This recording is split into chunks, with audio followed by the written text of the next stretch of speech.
Dans ce tuto, je vais vous montrer comment gagner toutes ces parties facilement sur Clash Royale. Bonjour à tous, c'est Damien, j'espère que vous allez bien. Et aujourd'hui, on se retrouve pour une nouvelle vidéo, comment gagner toutes ces parties facilement sur Clash Royale.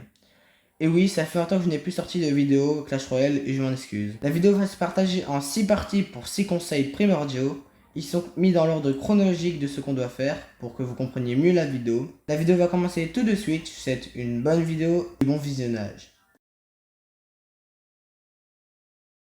Pour commencer, il faut un deck méta de l'arène où vous êtes. Mais qu'est-ce qu'un deck méta?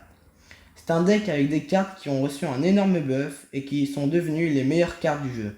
Pour trouver un deck méta, vous pouvez en trouver sur YouTube. Regardez, je vais vous montrer un peu vite fait. Regardez, comme ici, je viens de trouver en plat de youtubeur Trappa les deux meilleurs decks de l'arène 8. Trop fort. Comme vous pouvez voir, là j'ai marqué deck méta arène 8. Enfin, la vidéo date un peu, mais à mon avis, les decks doivent toujours être très forts parce qu'à l'arène 6, il n'y a pas 36 000 decks. Regardez là, de Lumax, vous pouvez gagner tous ces combats en arène 8 sur Clash Royale en 2023 face à ce deck. Par exemple là, si je cherche un peu plus bas, Best Deck for Arena 8, enfin 8, Honor My Game, désolé pour mon accent, Games. Best Deck 2024, Arena 8, comme vous pouvez voir là, il y a tout le temps de tout plein de youtubeurs, il y a plein de decks sur YouTube, donc vous dites, moi j'ai marqué deck méta Arena 8 et ça m'a trouvé des decks. Après avoir trouvé un bon deck méta qui vous plaît, il faut augmenter au maximum que les cartes du deck. Ça paraît logique comme ça, mais il y a beaucoup de gens qui améliorent toutes leurs cartes et après ils n'ont plus d'or. Et donc, ils n'ont plus assez d'or pour augmenter leurs cartes. Regardez, comme ici, moi j'ai fait la même erreur qu'eux. Un peu, si je cherche sur, on peut échanger. Vous pouvez voir, moi j'ai augmenté toutes mes cartes. Et à la fin, en même temps, j'ai acheté aussi pas mal d'offres avec mes pièces. Mais il y a plein de cartes, il y a plein de cartes de mon deck que j'ai pas pu améliorer parce que j'avais pas assez d'or. Donc vous voyez que c'est très important quand même pour ce conseil, quoi. C'est très important de garder son or. Après avoir un deck amélioré, il faut le maîtriser en game. Pour ça, rien de plus simple, il vous faut connaître les contres de vos cartes. Deux conseils en un, très important. Comment savoir les contres de vos cartes? Par exemple, regardez. Comme vous pouvez le voir, là ici j'ai par exemple l'armée de squelettes.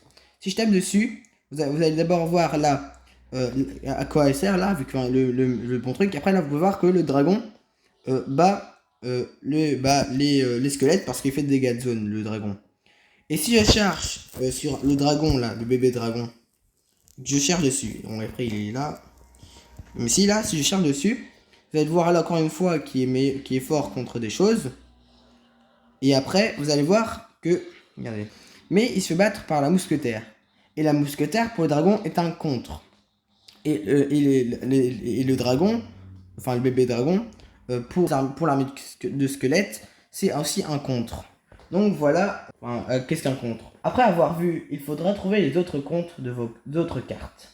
Pour pouvoir contrer vos contres dans vos games, c'est un peu compliqué à comprendre, soit en mettant vos cartes après que l'adversaire a mis sa carte du contre, soit, pour moi, la meilleure manière, prendre des cartes qui vont contrer le contre de l'adversaire pour votre carte. Bon, c'est un peu compliqué à comprendre, donc je vais vous donner un exemple. Comme vous pouvez le voir, là, l'armée de squelette se fait battre par le dragon. Donc par exemple, si je prends un nouveau deck, que je retire celui-là, comme vous pouvez le voir, par exemple là, et donc, si je mets, vu que le bébé dragon se fait battre par la mousquetaire et que les squelettes aussi, et que les squelettes se fait battre par le bébé dragon, donc je vais mettre l'ordre de squelette et la mousquetaire, au moins j'aurai le contre du contre de ma carte qui est l'ordre de squelette. Donc voici comment vous pouvez faire un bon deck en ayant des cartes et ses contres. Et des contres plutôt. Donc il y a plein d'autres contres, mais je vous laisse regarder comme ça, au moins vous pourriez bien comprendre avec votre deck. Quand vous avez des contres de vos potentiels contres, vous allez pouvoir jouer et pouvoir vous améliorer avec votre nouveau deck. Passons au game. Maintenant, il faut réussir en game. Pour ça, il faut que vous utilisiez le minimum d'élixir pour la défense pour pouvoir faire un gros contre quand l'adversaire n'a plus d'élixir. Mais en gardant quand même de l'élixir pour pouvoir redéfendre après. Mais comment défendre efficacement sans utiliser trop d'élixir? Bah regardez, je vous montre.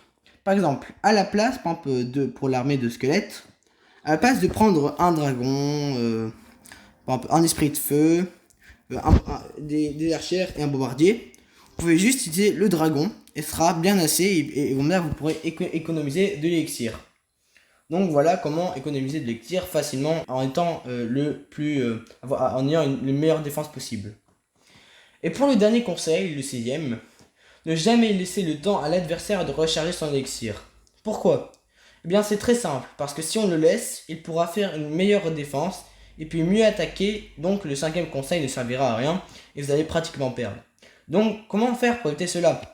Eh bien vous allez faire que attaquer, vous allez attaquer dès que vous pouvez et si vous avez bien attaqué et utilisé le cinquième conseil, vous avez d'office l'avantage et pouvoir avoir la victoire et donc gagner. Alors ça va être la fin de la vidéo, je vous ai tout appris.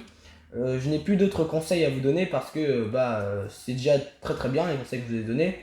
Et les autres conseils, enfin si je vous donne des autres conseils, il ne servira pas à grand chose. Donc voilà, je vous ai plus rien appris, maintenant ce sera la pratique qu'il faudra faire. Donc c'est la fin de la vidéo, merci d'avoir regardé la vidéo, je vous souhaite une bonne journée et bon week-end si vous êtes un week-end ou une bonne semaine si vous êtes un week-end en semaine. Au revoir.